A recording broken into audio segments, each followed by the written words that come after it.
મંગણાદ ગામે safe enviro company સામે ખેડૂતોમાં ભારે રોષ. જંબુસર તાલુકાના મંગણાદ ગામ ખાતે આવેલી સેફ એન્વાયરો કંપની સામે સ્થાનિક ખેડૂતોને ગ્રામજનોમાં ભારે રોષ જોવા મળી રહ્યો છે. પ્રાપ્ત માહિતી અનુસાર કંપની તરફથી રસ્તા પર પથરાયેલા કાળા અને લીલા રંગના કેમિકલયુક્ત પદાર્થમાંથી તીવ્ર દુર્ગંધ ફેલાઈ રહી હોવાનું સ્થાનિકો જણાવી રહ્યા છે.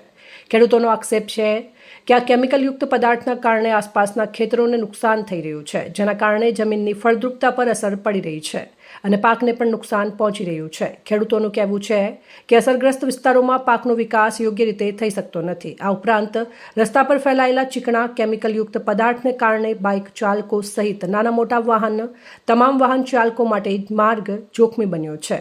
સ્થાનિકોના જણાવ્યા મુજબ સમયસર સફાઈ અને યોગ્ય કાર્યવાહી નહીં કરવામાં આવે તો કોઈપણ સમયે ગંભીર અકસ્માત સર્જાઈ શકે છે.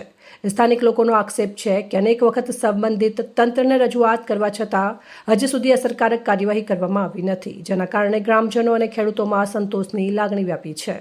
ગ્રામજનોએ તંત્રને તાત્કાલિક રસ્તાની સફાઈ કરાવવા, સમગ્ર ઘટનાની નિષ્પક્ષ તપાસ કરવા તેમજ જો નિયમોનું ઉલ્લંઘન થયું હોય તો જવાબદાર ટ્રાન્સપોર્ટર, સંબંધિત પક્ષ અને સેફ એન્વાયરો કંપની સામે કડક કાયદેસરની કાર્યવાહી કરવાની માંગ કરી છે, જેથી ભવિષ્યમાં કોઈ નિર્દોષ વ્યક્તિ અકસ્માતનો ભોગ ન બને. ઉપરોક્ત આક્ષેપો સ્થાનિક ખેડૂતો અને ગ્રામજનો દ્વારા કરવામાં આવ્યા છે. આ સમગ્ર મામલે સંબંધિત તંત્ર દ્વારા શું કાર્યવાહી કરવામાં આવે છે તે જોવું રહ્યું. મારું નામ મકવાણા ભરતભાઈ રમણભાઈ છે. હું મંગણાનો રહેવાસી છે અને ખેડૂત ખાતે છે. આજે આપણે જે જગ્યા પર ઉભા રહ્યા છે એ જગ્યા અમે જોઈ શકીએ છીએ કે કેમિકલ કચરો બધો ઢળેલો છે અને આ માર્ગ છે ખેડૂતોનો માર્ગ છે અને કંપનીવાળાએ બળજબરીથી દાદાગીરીથી કરીને ખેડૂતોના રસ્તાનું અપહરણ કરેલું છે અને રસ્તાનું લેવલ જે ગાળા માર્ગ હતો એનું નીચું હતું. આ લોકોએ મેન્ટલ માટી પૂરીને ઊંચું કર્યું, જેથી આજુબાજુના ખેતરોમાં પાણી પ્રદૂષણવાળું જાય છે અને ખેતીના પાકને નુકસાન થાય છે.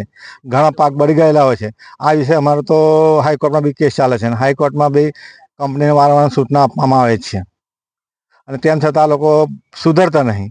અને આપણે હાલમાં જોઈ શકીએ છીએ કે આ 3 કિલોમીટરનો રસ્તો છે. હવે એની પર આપણે નજર કરીએ તો બધા જ ખાબોચિયા, રંગીન પાણી, લાલ પાણી, ભૂરું પાણી અને જે વેસ્ટ મેનેજમેન્ટ છે એ આખા ગુજરાતના બહારના રાજ્યોમાંથી પણ અહીં લાવીને કચરો ઠાલવે છે અને પ્રદૂષણ થાય છે. આજુબાજુમાં આવેલા કોણા સ્તર બી લાલ થઈ ગયેલા છે એવું માલુમ પડ્યું છે અને જીપીસીબીને અમે રજૂ કરીએ છીએ પણ આ લોકો કંઈ અમારું સાંભળતા નથી.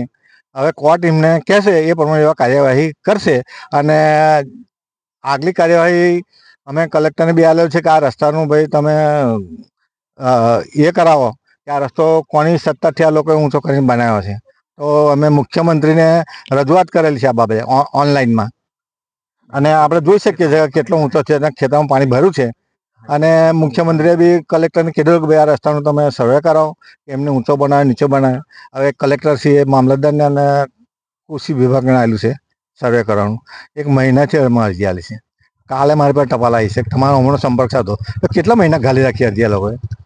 કોર્ટનું ડિસિઝન આવ્યું એટલે એમને મોકલી છે તે કે ભાઈ આ વાત તમે અમને મળાયું અને અધિકારીઓ તો આ લેવા જ નહીં. એવું કહેશે કે રસ્તો બરાબર છે, એમ જ કહેશે. ઓફિસમાં બેઠા પહેલાં લખી નાખશે કે રસ્તો કમ્પ્લીટ છે એવું. આના વિશે ઉચ્ચ કક્ષાએ રજૂઆત થવી જોઈએ અને એની તપાસ થવી જોઈએ કે હકીકતમાં શું છે અને ખેડૂતોની કેટલી પરેશાની છે અને જે કાયદેસરની કાર્ય કરે એની પર સખતમાં સખત પગલાં લેવાય એવી ગામજનોની માંગ છે અમારી. રિપોર્ટર અંગુની જાકીર, ભરૂચ.